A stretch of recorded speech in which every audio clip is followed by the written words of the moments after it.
এখানে ম্যাক্সিমাম ছেলেরা jeans pant পরে আসছে, টাইট ফিটিং জিন্স প্যান্ট।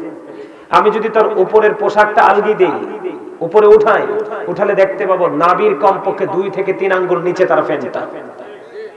কথা বলেন না? এই যুবক তোমরা তো পড়ো, তোমরা বলো নিচে থাকে না উপরে থাকে? এই পোশাকটা মুসলমানের জন্য টোটালি নাজায়েজ। এটা আমি বলছি না, আপনি হাদিস বললে বলবেন যে জাল হাদিস, আপনি বলবেন এই হাদিস সহিহ না।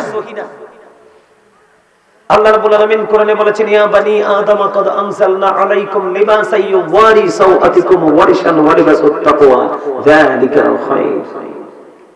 আল্লাহ আদম সন্তানের জন্য 3 শ্রেণীর পোশাক দিয়েছে। কয় শ্রেণী? এগুলো আমার ওয়াজ না, আমি জাস্ট আপনাদেরকে মানে বোঝাচ্ছি, দেখাচ্ছি যে আপনাদের অন্যায়গুলো কি, যেটা আপনার সাথে আছে যে অন্যায়গুলো, এই সাথের অন্যায়গুলো তুলে ধরছি।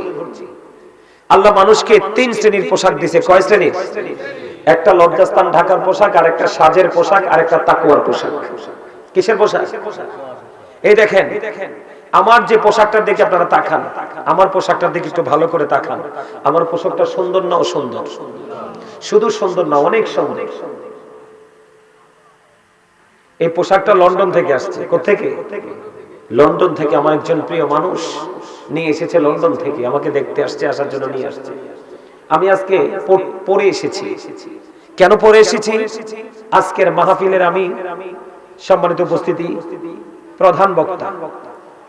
কি আরো যারা বলেন? প্রধান বক্তা। তো আজকের মাহফিলে ধরেন চিফ গেস্ট, তাই তো? তা আমি আজকে জান্নাতের বাগান, এখানে আল্লাহ আল্লাহ রাসূলের প্রেমের আলোচনা হবে। এই জন্য জান্নাতের বাগানে আমি জান্নাতের মেহমানের মতো হয়ে এসেছি। কিন্তু আপনি তো পারেননি। আপনি কি পারছেন? প্রত্যেকটা লোকের ঘরে কিন্তু সুন্দর পাঞ্জাবি আছে, আপনি পরেন নাই। অথচ বাড়ি থেকে বাজারে যাওয়ার সময় আপনি ড্রেসটা চেঞ্জ করে যান। কথা বলেন না কেন? বাড়ি থেকে যদি আপনি বাজারে যান, জাস্ট বাজারে যাবেন, বাজার হলো আল্লাহর দৃষ্টিতে, রাসূলের দৃষ্টিতে সবচেয়ে নিকৃষ্ট জায়গা, আর মসজিদ হলো সবচেয়ে পছন্দের জায়গা, আল্লাহর সবচেয়ে পছন্দের জায়গা মসজিদ। এই জান্নাতের বাগান। আপনি দেখেন, আপনি আপনার নিজের বিবেককে প্রশ্ন করেন, আপনি কোন মুসলমান? আপনি বাজারে যান, ওখানে গেলে পাপের কোনো শেষ নাই। সর্বপ্রথম পাপ হয় চোখে, কারণ জিনাল আইনুন নাজিরু, চোখের জিনা হলো দেখা। আপনি ওখানে গেলে হরেক রকমের হরেক কিছু দেখা যায়, যেটা আপনার মুসলমানের চোখে দেখা উচিত নয়। আপনি এটা দেখতে চান, নোংরা একটা জায়গা, আপনি পোশাক চেঞ্জ করে যান, কত সুন্দর পরিপাটি হয়ে যান, অথচ আল্লাহর পছন্দের জায়গা না। আপনি ওই জায়গাতে যাচ্ছেন অত্যন্ত ডিজাইনেবল সাজে সেজে, কোয়ালিটিফুল পোশাক পরে, কিন্তু আজকে আপনি আল্লাহ আল্লাহ রাসূলের প্রেমের বাগানে এসেছেন, আপনার পোশাক চেঞ্জ করতে পারেননি। আপনি এবার নিজেকে মুসলমান দাবি করেন। আপনার বিবেক কোথায়? আপনার সেন্স কোথায়? আপনি কোথায় আছেন? এই যে দেখেন, কিছু কিছু লোককে দেখা যায় পাঞ্জাবি আছে, টুপি আছে, কি স্মার্ট, কত সুন্দর দেখা যায়। এদেরকে দেখলে মনে হয় যে এরা মুসলমান। এই জন্য আপনাদেরকে বলছি, এই জায়গাটা শুটিং স্পট নয়। যেটা বলতে চাইছিলাম, এদিকে তাকান, আপনাদের অপরাধগুলো। আল্লাহ বলেছেন 3 শ্রেণীর পোশাক। একটা হলো তাকওয়ার পোশাক, একটা হলো লজ্জাস্থান ঢাকার পোশাক, আর একটা হলো সাজ সজ্জার পোশাক। এর মধ্যে আল্লাহর কাছে সবচেয়ে পছন্দের পোশাক হলো তাকওয়ার পোশাক, যেই পোশাকটা পরা ইমানদার পুরুষের জন্য ফরজ। কি? ইমানদার পুরুষের জন্য ফরজ। এই পোশাকটা এদিকে তাকান, এই পোশাকটা উপর দিয়ে থাকবে নাভি বরাবর, নিচে দিয়ে থাকবে টাকনুর উপরে, হাঁটুর নিচে টাকনুর উপরে। আমাদের ছেলেরা যে জিন্স প্যান্টটা পরে অথবা অন্যান্য পোশাক যে পরে, তাদের প্যান্টটা, লুঙ্গিটা, পায়জামাটা উপর দিয়েও নাভির নিচে, নিচে দিয়েও টাকনুর নিচে। আল্লাহর হুকুমকে অমান্য করেছে। আমি তাকে কিভাবে মুসলমান বলবো? আমি যে মুসলমান, আমি এটাকে প্রমাণ করব কিভাবে? ঈমান তো ভিতরের জিনিস, এটা তো দেখার বিষয় না। কি বলেন দাদা ভাই? ঈমান কিসের জিনিস? ভিতরের জিনিস। এটা তো কাউকে দেখানো যায় না, যায়? কিন্তু আমি যে ঈমানদার, আমি আমার কাজের মাধ্যমে আমি এটা জনগণের সামনে, জাতির সামনে তুলে ধরবো, তখন মানুষ দেখে বুঝবে যে এই লোকটা সত্যিকারের ঈমানদার। ঠিক কিনা বলেন? আপনারা বলেন আজকে আপনারা টুপি ছাড়া এসেছেন, সুন্নাত এটা একটা জান্নাতের বাগান, যেখানে আসলে গুনাহ ঝরে যায়, নেক যুক্ত হয় আমল নামায়। এমন একটা পরিবেশে এসেছেন, আপনাদেরকে দেখলে কেউ বলবে না জান্নাতের মেহমান। দেখবেন রাস্তায় যখন ধরেন 344 দ্বারা জারি হয়ে আছে, সাপোজ কথার কথা, দেখবেন এখনকার যুগের ছেলেরা যেভাবে চলে, ম্যাক্সিমাম ছেলেকে দেখলে গুন্ডাদের মতো লাগে। ওমা কথা কন না কিনবে বলছি, মানে দাড়ির দিক যে কি করে, চুলের যে কি করে, মাথার এদিক দিয়ে লাল এদিক দিয়ে সাদা, কারোরটা বাবুই পাখির বাসা, কারোরটা ধান ঝাড়ার কুলার মতো, আবার কারো মাথা 3 তলা 4 তলা ভবনের মতো আছে না নাই? এদেরকে দেখলে কি মুসলমানের বাচ্চা মনে হয়? আপনি সালাম দিবেন? কারণ কোন বেঈমানকে সালাম দেওয়া জায়েজ নাই। অথচ মুসলমান পরিচিত হোক অপরিচিত হোক, দেখা মাত্রই তাকে সালাম দিয়ে দিতে হবে। এখন আপনার টুপিও নাই, পাঞ্জাবি না, চুল কাটার স্টাইল, পোশাক পরার স্টাইল পুরো ইহুদিদের স্টাইল, আপনি তো হতভাগা, আপনাকে কেউ সালাম দিবে না। কথা বলেন না কেন? আরে জোরে। এই যে পোশাকটা পরা, এটা কি ঈমানদারের জন্য ফরজ। এখন এইভাবে কি আমরা পোশাকটা পরতে পারছি? পারি নাই। এটা কি আমাদের জন্য এটা কি অপরাধ কিনা বলেন? আরো জোরে বলেন, অপরাধ কিনা? আরো জোরে। অনেকেই আছে দাড়ি রাখতে পারে, কোনো সমস্যা নেই, কিন্তু দাড়ি রাখে না। আপনার জীবনে যাওয়ার সময় কিচ্ছু নিয়ে যেতে পারবে না, কিন্তু দাড়িগুলো নিয়ে যাবেন। নবীর সুন্নাহ কোথায় গেল মুসলমানের চরিত্র? এই যে মুরব্বী মানুষগুলো আছে, এই যে এখানে আছে, এই মুরব্বী মানুষগুলোর সিনায় আল্লাহ রাসূলের প্রেমে ভরা। আর বর্তমান প্রজন্মের ম্যাক্সিমাম যুবক যুবতী হিংসা, নোংরামি আর আত্মগরিমায় ভরা। ঠিক কিনা বলেন? আরো জোরে বলেন। এখনকার ছেলেদের কাছে কি ইসলাম আছে? আপনাদেরকে দেখতে সালাম দে, সালাম দাও, তোমরা দাও না? এরা তো শিখছে না, সালাম দিবি কোথা থেকে? জানলে না সালাম দিত। এরা জানে কোনটা জানেন? এটা কি? এটাকে সবাই চিনে মোবাইল হিসাবে, আমি চিনি বিষাক্ত সাপ হিসাবে। কারণ এই সাপের ছোবলে চোখ শেষ, কান শেষ, ব্রেন শেষ, হৃদয় শেষ, পবিত্র রাস্তা থেকে টোটালি এখনকার ছেলেরা বের হয়ে গেছে। ওমা কথা কন না কেন? এখনকার ছেলেরা কি পবিত্র আর অপবিত্র বুঝে? বুঝে না। এখন মা বাবাও তো মনে করে ছেলেরে বিদেশ পাঠাই দিছি, টাকা কামাই করতেছে, খাচ্ছি, শেষ। এই পৃথিবীতে কোন বিষাক্ত প্রাণী যদি কামড় দেয় বিষ নামাতে পারবে, কিন্তু এই সাপের বিষ, কোন সাপের বিষ? এই সাপের বিষ যদি কারো অঙ্গে ঢুকে যায়, এই সাপের বিষ নামানোর ওঝা এই পৃথিবীতে আর আসবে কিনা আমার জানা নাই। সম্মানিত উপস্থিতি, আমার কথা ভালো লাগবে না অনেকের কাছে, কারণ হক কথা একটু তিতা। আল হাক্কু মুররুন, হক কথা তিতা। আল্লাহ বলেছেন যদিও তিতা হয়, আকুলু কাউলান সাদীদা, সে দা রাইট থিং, সত্য কথা বলো, সঠিক কথা বলো, জোরে কোন সুবহানাল্লাহ। সম্মানিত উপস্থিতি, আমার দিকে তাকান, একদম চুপচাপ হয়ে বসবেন। কি হয়ে? নিবিড়ভাবে বসবেন যদি শোনার ইচ্ছা থাকে। আমি আপনাদেরকে বলি, আমাদের সকাল থেকে বিকেল, জীবনের শুরু থেকে শেষ, আমাদের প্রত্যেকটা জায়গায় ইসলামের এগেইনস্টে দাঁড়িয়ে আমরা কাজ করছি। এটার কারণ কি জানেন? আজকের মানুষ চরিত্রহীন, ক্যারেক্টারলেস। ঠিক না ঠিক? কেন?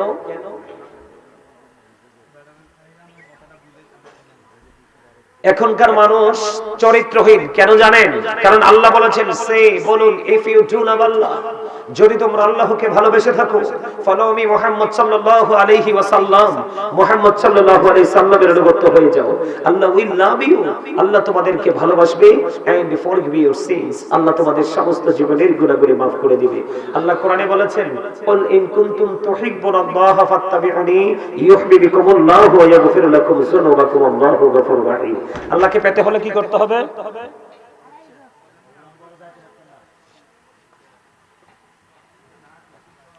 আল্লাহকে পেতে হলে কি করতে হবে? রাসূলের কাছে যেতে হবে। কেন যেতে হবে? আমার দিকে তাকান। আল্লাহ কোরআনে বলেছেন, ওয়া ইন্নাকা লাআলা খুলুকিন আযীম, আমার রাসূল ছিলেন গুড ক্যারেক্টার সম্পন্ন প্রফেট মুহাম্মদ রাসূলুল্লাহ সাল্লাল্লাহু আলাইহি ওয়াসাল্লাম। তার মানে আমার রাসূল শ্রেষ্ঠ চরিত্রের অধিকারী। সুবহানাল্লাহ বলেন। এই কারণে আল্লাহ বলেছে, তোমরা কি করো? রাসূলকে ফলো করো। আমি আল্লাহকে সরাসরি ডেকে পাবা না। আল্লাহকে পেতে হলে কোথায় যেতে হবে?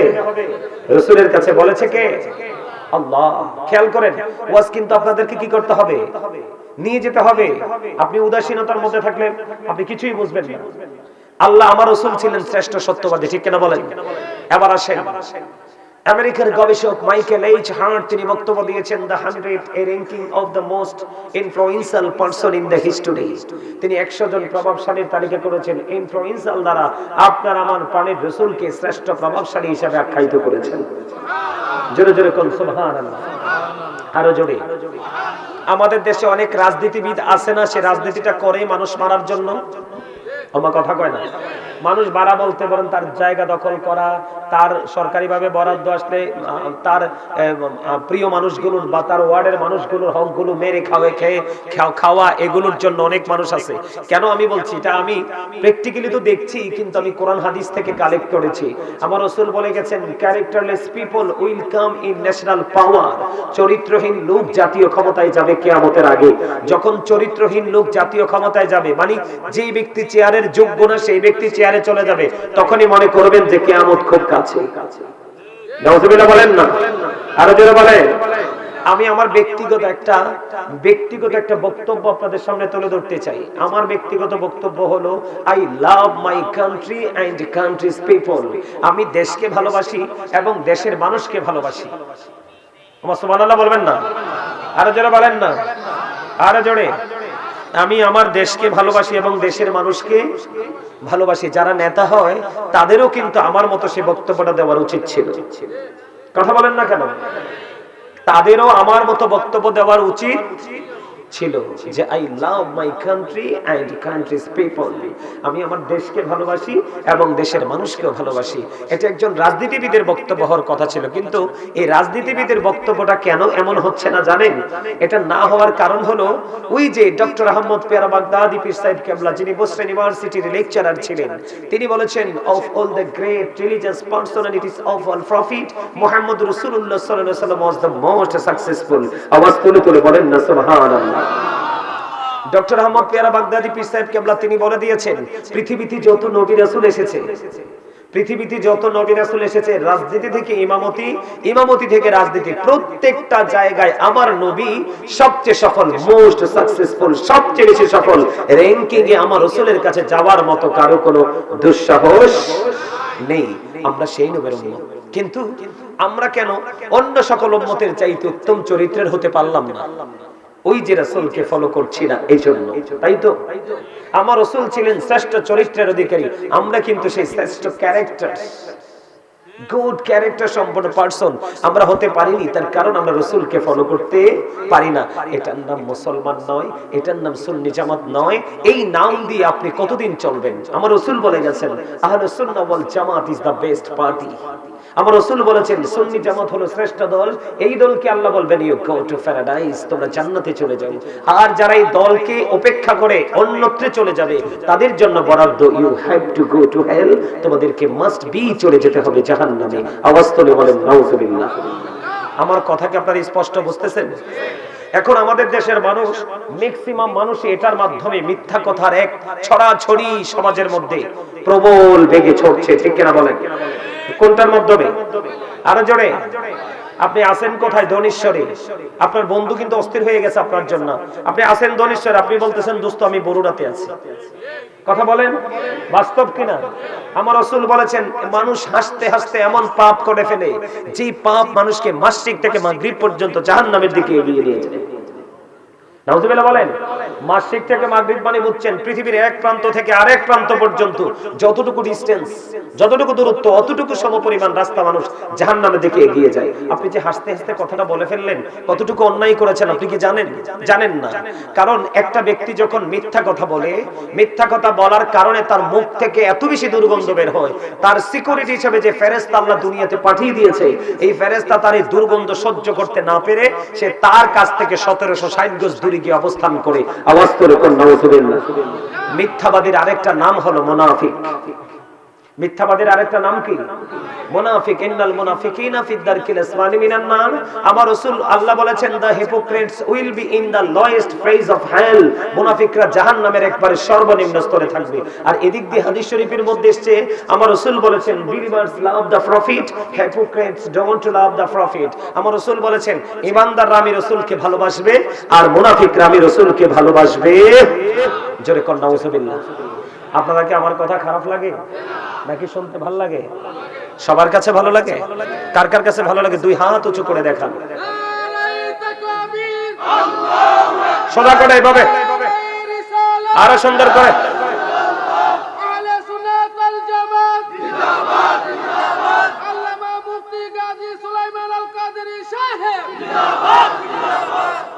মারহাবা বলেন আরো জোরে। আমার কথা যদি সত্যি আপনাদের কাছে ভালো লেগে থাকে, আপনারা সত্যি মানুষ হয়ে যাবেন আগামী দিন থেকে। ভালো লাগার আরেক নাম কি? ভালো লাগার আরেক নাম কি? ভালোবাসা। কথা বলে না কেন? আপনার যখনই ভালো লাগবে তখনই কিন্তু অতই ভালোবাসা মনের অজান্তে তৈরি হয়ে যাবে। আর যেই জায়গাটার প্রতি আপনার ভালোবাসার এক্সপেকটেশন তৈরি হয়ে যাবে, আর এই রেসপেক্টের মাধ্যমে আপনি একজন রেসপেক্টেবল পারসন হয়ে যাবেন। আপনি সম্মান করলেই কিন্তু সম্মান পাবেন, মর্যাদা দিলেই আপনি মর্যাদা ফিরে আবার পাবেন। আপনার যেটাই করবেন আপনি কিন্তু রিটার্ন কিন্তু আবার ফেরত পাবেন। ঠিক কিনা বলেন? সম্মানিত উপস্থিতি, আমার কথাগুলো আপনারা ক্লিয়ার বুঝতেছেন তো? তাহলে কি হলো? আমার রাসূল সুন্দর চরিত্রের অধিকারী, সবচেয়ে উত্তম। আমরা সেই চরিত্রের অধিকারী না, এই জন্য রাসূলকে ফলো করি না। আমার নবী ছিলেন সবচেয়ে বেশি সফল, আমরা উম্মত হিসেবে সফল হতে পারি না এই জন্য, কারণ আমরা রাসূলকে ফলো করি না। আমরা সবচেয়ে, আমার রাসূল ছিলেন শ্রেষ্ঠ সত্যবাদী। এদিকে তাকান, ইংরেজরা বক্তব্য দিয়েছে হযরত মুহাম্মদ সাল্লাল্লাহু আলাইহি সাল্লাম was born in a country. His father's name was Abdullah. His mother's name was Amina. His father said died before he was born. He lost his mother in his childhood. He was very truthful. আমার নবী এসেছেন কোথায়? আরবে। কোথায়? আরব কান্ট্রিতে। ঠিক না বলেন? মক্কা নগরীতে। ঠিক না বলেন? বাবার নাম কি? মায়ের নাম কি? দুনিয়াতে তিনি আগমন করার আগে বাবাকে হারিয়েছেন, শিশুকালেই তিনি তার মাকে। তারপরেও তিনি ছিলেন, হি ওয়াজ ভেরি ট্রুথফুল, তিনি ছিলেন শ্রেষ্ঠ সত্যবাদী। আজকে আমরা কি শ্রেষ্ঠ সত্যবাদী হতে পেরেছি? আর সবচেয়ে বেশি লজ্জাজনক কথা হলো, একটা সন্তান তার বাবা মার সাথে পর্যন্ত মিথ্যা কথা বলে। কতটা দুঃখের, কতটা আফসোসের। আমি কি তাদেরকে মুসলমান বলবো? আরো জোরে বলেন না। এখনকার মুসলমানের মুসলমানিত্ব আছে? আপনার পাল্লার কাছে গিয়ে দেখেন, পাল্লি মানে বাংলা কথা যেটা পাল্লি, পাল্লির কাছে যাইয়া দেখেন, ওইখান থেকে আপনি সহজে জিততে আসতে পারবেন না। পারা যাবে? কথা বলেন, পারা যাবে? প্রত্যেকটা সেক্টরে অসভ্যতা, দুর্নীতি। অথচ আল্লাহ সূরা আর-রহমানের মধ্যে কি বলেছেন? ওয়াকিমুল ওয়াজনা বিল কিসতি ওয়ালা তুখসিরুল মিজান। জোরে কন্না সুবহানাল্লাহ। সম্মানিত উপস্থিতি, আমরা যারা রিচ ম্যান আছি সমাজের মধ্যে, সোশ্যাল প্ল্যাটফর্মে যারা আছি, আমরা যারা রিচ ম্যান আছি, তার মানে ধনী মানুষ, এই ধনী মানুষগুলোর উচিত হলো গরিব অসহায়কে সহযোগিতা করা, তাদের পাশে থাকা। ঠিক কিনা বলেন? We should be beside the helpless people of the country. আমরা দেশের অসহায় মানুষগুলোর পাশে থাকা উচিত। ঠিক কিনা বলেন? কিন্তু এখন কি আমরা থাকছি? আরো জোরে বলেন, থাকছি? আমার রাসূল শ্রেষ্ঠ সত্যবাদী ছিলেন, আমরা কি সত্যবাদী আছি? এই এখন কি আমাদের মাঝে সুখ আছে? নাই। সুখ যেন সোনার হরিণ, তাকে খুঁজি আমরা পাচ্ছি না। দেখছি কিন্তু তাকে টাচ করতে গেলে সেই ধরাছোঁয়ার বাইরে চলে যায়। কেন চলে যায়? চলে যাওয়ার মানেটা কি? সেটার কারণ কি? কেন চলে যাচ্ছে সেই সুখ? অচিন দেশে কেন দেশে হারিয়ে যাচ্ছে? সেটার কারণ হলো আমরা সুখ পাওয়ার মতো কাজ। আমি আপনাদেরকে এক্সাম্পল দেই। আপনি জব সেক্টরে আছেন, ধরেন যেই কোন একটা ছোট হোক বড় হোক একটা কোম্পানিতে আপনি আছেন। এদিকে তাকান, আপনি কোম্পানিতে গেলেন ঠিকই, কিন্তু কাজ বিকেলে কি বেতন পাবেন? আপনি দুনিয়াতে এসেছেন ঠিকই, কিন্তু আপনি যিনি আপনাকে পাঠিয়েছে আপনি কিন্তু তিনাকে ভুলে গেছেন। আল্লাহ কি বলে? ওয়ালিল্লাহি মা ফিস সামাওয়াতি ওয়া মা ফিল আরদ ওয়া ইলাল্লাহি তুরজাউল উমুর। আসমান জমিনে যা আছে সবকিছু আল্লাহর, একদিন সবকিছু আল্লাহর কাছে ফিরে যাবে। সবচেয়ে বড় কথা হলো অল মেন উইল ডাই, সকল মানুষকেই মরতে হবে। হবে কি হবে না? এই আপনারা কি বিরক্ত হন? তো বিরক্ত না হলে কথা বলেন না কেন? আওয়াজ দিয়ে কথা বলতে হবে। আল্লাহ তো আপনাকে ভোট খাওয়ার জন্য জবান দেয়নি, বাদাম খাওয়ার জন্য জবান দেয়নি। আপনার এই মাহফিলে এসে বিরিয়ানি নিয়ে মজা করে বিরিয়ানি খাওয়ার জন্য আল্লাহ আপনাকে জবান দেয় নাই। আল্লাহ বলেছেন remember me then I will remember you ফাযকুরুনি আযকুরুকুম। তোমরা আমাকে স্মরণ করো, আমি তোমাদেরকে স্মরণ করব। অতএব আল্লাহ আপনাকে আমাকে জবান দিয়েছে মাওলার জিকির করার জন্য। আর জিকির করলে লাভ হবে কি? জিকির ইজ দা হার্ট মেডিসিন। সায়েন্টিফিকদের বক্তব্য, জিকির হলো হার্টের ওষুধ। যত বেশি জিকির করবেন তত বেশি হার্ট স্ট্রং, ভালো থাকবে। আর হার্ট যত ভালো, একটা মানুষ তত সুস্থ। এখন আপনার আমার মাঝে সুখ নাই কেন? একটা প্রশ্ন কি আসেন আপনার আমার মাঝে? কেন সুখ নাই জানেন? আমরা জালেম। কি আমরা কি জালেম, আমরা অত্যাচারী। এটা আমি বলছি না, সূরা ইউনূস 44 নম্বর আয়াত আল্লাহ বলেছেন, ইন্নাল্লাহা লা ইয়াজলিমুন নাসা শাইয়্যান ওয়ালাকিন্নান নাসা আনফুসাহুম ইয়াজলিমুন। আল্লাহ বলেছেন, আল্লাহ বান্দার উপর অত্যাচার করে না, বান্দা নিজেই নিজের উপর অত্যাচার করে। জোরে জোরে কর নাউযুবিল্লাহ। ওয়াল্লাহু লা ইউহিব্বুজ জালিমিন। যারা অত্যাচারী, আল্লাহ বলেছেন আল্লাহ অত্যাচারীকে পছন্দ ভালো বাসেন না। আল্লাহ বলেছেন ওমালিজ জালিমিনা মিন আনসার। জালেমরা যখন বিপদে পড়ে যাবে, আল্লাহ বলেছেন আমি আল্লাহ তাদের জন্য কোনো সাহায্যকারী রাখি নাই। যাবেন কোথায়? এই ফলো মি। আমার আল্লাহ বলতেছে দুনিয়াতে বিপদে পড়লে আপনাকে কেউ না কেউ উপকার করতে চলে আসে, আসে না? কথা বলেন না, আসে না? অভাবে পড়লে কেউ না কেউ টাকা হাওলাত দেয় না? দেয় তো, কিন্তু ওপারে হবে অত্যন্ত ভয়ঙ্কর। আল্লাহ বলেছেন লা ইয়ামুতু, people will not die that day। সেদিন মানুষ মরতে পারবে না। আল্লাহ বলেছেন ফিহা ওয়ালা ইয়াহইয়া, people will not be able to live that day। সেদিন মানুষগুলো বাঁচতে পারবে না। আল্লাহ বলেছেন ওমা হুম আনহা বিগাইবিন, people will not be able to escape that day। সেদিন মানুষগুলো সেখান থেকে পালাতেও পারবে না। নাউজুবিল্লাহ বলেন না। বাঁচারও সুযোগ নাই, মরারও সুযোগ নাই, পালাবারও। অথচ আপনি অপরাধী, ভয়ঙ্কর সাজা আপনার জন্য বরাদ্দ। এই জন্য বললাম আপনার আমার চারপাশে বিপদ, আমরা সুখে নাই। কেন নাই? কারণ দা ভার্চুয়াস আর হ্যাপি, ধার্মিকরাই সুখী, আমরা ধার্মিক হতে পারিনি। যদি আমরা ধার্মিক হতে পারতাম তাহলে সুখকে আমি ডাকতে হতো না, সুখই আমাকে এসে ধরা দিত। তবে সবাই যে দুঃখে আছে এমন নয়। যারা সত্যিকারের আল্লাহ ওয়ালা, তাদের কাছে গিয়ে দেখেন তারা আসলেই অনেক শান্তিতে আছে। কথা বলেন না কেন? আরো জোরে কোন না, আরো জোরে। ধার্মিকরাই কি সুখী? মনে রাখবেন, এদিকে তাকান। Islam is not only a religion but also complete code of life. ইসলামের মধ্যে আপনার আবার পরিপূর্ণ এবং পূর্ণাঙ্গ জীবন ব্যবস্থা আছে। তার কারণ ইন্নাদ দীনা ইনদাল্লাহিল ইসলাম। ইসলাম হলো আমার আল্লাহর মনোনীত ধর্ম। জোরে কোন সুবহানাল্লাহ। আমরা যুবকরা কিন্তু এখন আর ইসলামের রঙে রঙিন হইনি, আমরা রঙিন হয়েছি ইহুদিদের রঙে। কথা বলেন না কেন? কার রঙে? ইহুদিদের রঙে। পোশাক আশাক, কথা বার্তা, চাল চলন, ডিজাইন সবকিছু ইহুদিদেরকে দেখে আমরা ফলো করি, ঠিক না বলেন? ইহুদি সম্পর্কে আল্লাহ কোরআনে কি বলেছে? যুবক তোমরা শোনো, রাগ হলো কিচ্ছু করার নাই, আই ডোন্ট কেয়ার। আমার আল্লাহ বলতেছে তোমরা যাদেরকে ফলো করছো, আল্লাহ বলতেছেন ওয়াইদাতিল কাফিরিন। আল্লাহ তোমরা যাদেরকে ফলো করছো তাদের জন্য আল্লাহ জাহান্নাম বরাদ্দ করেছে। নাউযুবিল্লাহ। এরপর আল্লাহ রাব্বুল আলামিন বলেছেন মুসলমানদেরকে ইন্নাল কাফিরিনা কানু লাকুম আদুওয়াম মুবিনা, the heretics are the eternal enemy of the believers. ঈমানদাররা হলো, ঈমানদারের প্রকাশ্য শত্রু হলো বেঈমান কাফেরেরা। জোরে জোরে বলেন নাউযুবিল্লাহ। আর জোরে বলেন। আমি সত্য বলছি না মিথ্যা বলছি? যুবক তোমরা বলো, সত্য না? দেখবেন এখনকার ছেলেরা মেয়েরা কিভাবে যে চলে। সম্মানিত উপস্থিতি, যেটা বলতে চেয়েছিলাম, আপনার আমার কাছ থেকে সুখ চলে গেছে, এটার জন্য দায়ী আমরা নিজেরাই, তাই তো? এর মধ্যে আমার দিকে তাকান। আমন্ত্রিত অতিথিবৃন্দ, দাড়িপাকা আমার মুরব্বী বাবারা, যুবক ভাইরা, পর্দার অন্তরালে রয়েছেন আমার মা বোনেরা, বিশেষ করে আজকে দনেশ্বর মধ্যপাড়া বায়তুন নূর জামে মসজিদ ও যুব ঐক্য পরিষদের উদ্যোগে আমিরুস সালিহিন আলহাজ হযরত মাওলানা মোহাম্মদ নেসারউদ্দিন ওলিউল্লাহ পীর সাহেব কেবলার শুভ আগমন উপলক্ষে আজকের এই 26তম ওয়াজুদওয়ার মাহফিলের আয়োজন করা হয়েছে। যারা আজকে টাকা দিয়ে, পয়সা দিয়ে, অর্থ দিয়ে, বুদ্ধি দিয়ে, শ্রম দিয়ে, সার্বিক সহযোগিতার মাধ্যমে এবং আপনাদের উপস্থিতির মাধ্যমে আজকে যারাই জান্নাতের বাগান সাজিয়েছেন, সকলের প্রতি আমার সালাম। আসসালামু আলাইকুম ওয়া রাহমাতুল্লাহি ওয়া বারাকাতুহু। সম্মানিত উপস্থিতি, আমি আপনাদেরকে বলি, এটা কোনো শুটিং স্পট নয় যে আপনি শুটিং দেখতে আসছেন। এটা কোনো দর্শনীয় স্থানও নয় আপনি যে দর্শনার্থী হিসাবে এটাকে দর্শন করার জন্য এসেছেন। এটা হলো জান্নাতের বাগান। কি এই যে আপনারা জিকির করলেন, এই 2-4 জন মানুষ ছাড়া কারোর জিকিরই সুন্দর হয় না। জিকিরের মধ্যে যে একটা জজবা থাকার কথা, প্রেম থাকার কথা,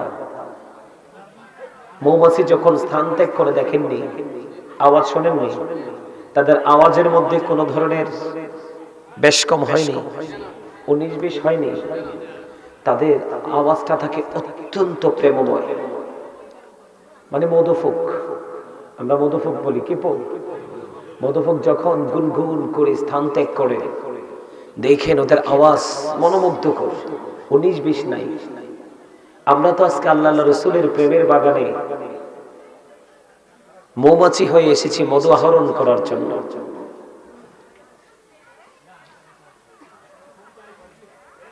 কথা কি বুঝতে পারছেন? আমার কথা আপনারা বুঝতে পারছেন? সম্মানিত উপস্থিতি, আমাকে দুটো বিষয় দেওয়া হয়েছে, সেই দুইটা বিষয়ের উপর আমি টপিকস আকারে আলোচনা করব। আমি আলোচনায় ঢোকার আগে আপনাদেরকে কিছু শর্ত বা কন্ডিশন যেটাই মনে করেন আমি দিব। সেটা হলো, ফার্স্ট কন্ডিশন হলো স্টপ ইউর মাউথ এভরিবডি, সকলের জবানকে বন্ধ রাখতে হবে। সেকেন্ড কন্ডিশন হলো you listening me lecture very attentively, আমার কথা সবাইকে মন দিয়ে শুনতে হবে।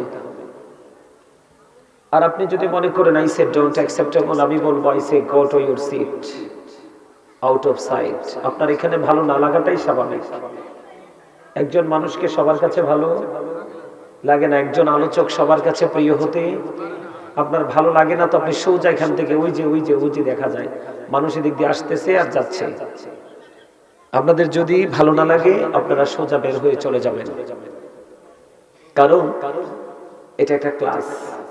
এটা কি, আপনারা যারা উপস্থিত হয়েছেন আপনারা অনেক জ্ঞানী, অনেক পয়সাওয়ালা, অনেক ধনী, অনেক, আমি মনে করি আপনারা অনারেবল পারসন। আমি আপনাদেরকে অনার করতে প্রস্তুত, কিন্তু এই মুহূর্তে আপনারা সবাই কি স্টুডেন্ট, আপনারা শিখতে এসেছেন। কি করতে এসেছেন? কাউকে দেখতে আসেননি তো। এই, এটা কি বুট খাওয়ার জায়গা? ছি ছি ছি ছি ছি, আমার অত্যন্ত লজ্জা হয় যখন এগুলো দেখি। 365টা রাত আছে, কয়টা? এক বছরে 365টা রাত। আপনি 364টা রাতে বুট খেয়ে শেষ করতে পারেন না, বাদাম খেয়ে শেষ করতে পারেন না, মাহফিলের প্যান্ডেল এসে বুট খেতে হবে। ছি।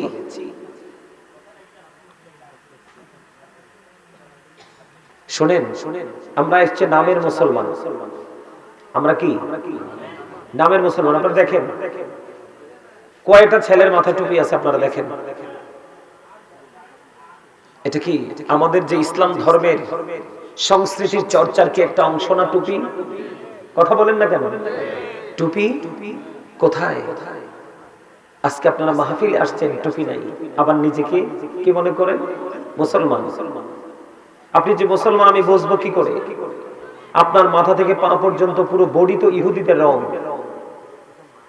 কথা বলেন না কেন? এই যে ছেলেগুলা চুল কাটছে দেখেন, একটা চুল কাটা কোরআন সুন্নাহ মোতাবেক না, একটা চুল কাটার স্টাইল পুরোই ডিজাইনটা ইহুদিদের ডিজাইন। কারণ আপনি সেলুনে গেলে তো মুসলমানের ডিজাইন দেখেন না, তো ওখানে 100টা ইহুদির ছবি মাথা ঝুলানো আছে, আছে না? অথবা অনেক বেশি বা কমও হতে পারে। আপনি ওখান থেকে ডিসাইড করতে হবে আপনি কোন ডিজাইনটা নেবেন। আমরা মুসলমান, আমাদের লজ্জা থাকা উচিত। যার লজ্জা নাই তার ঈমান নাই, যার লজ্জা আছে তার ঈমান আছে। লজ্জা কোথায় থাকে? চোখে। লজ্জা কোথায় থাকে? কথা বলেন না। আমার কথা রাগ হলে কিছু করার নাই। আমি আপনাদের এখানে এসেছি আপনাদেরকে শেখানোর জন্য। কিসের জন্য? আমি আপনাদের সাথে শত্রুতা করতে আসিনি, কিন্তু বাস্তব সত্য কথা বলতে হবে। বলতে হবে কি হবে না?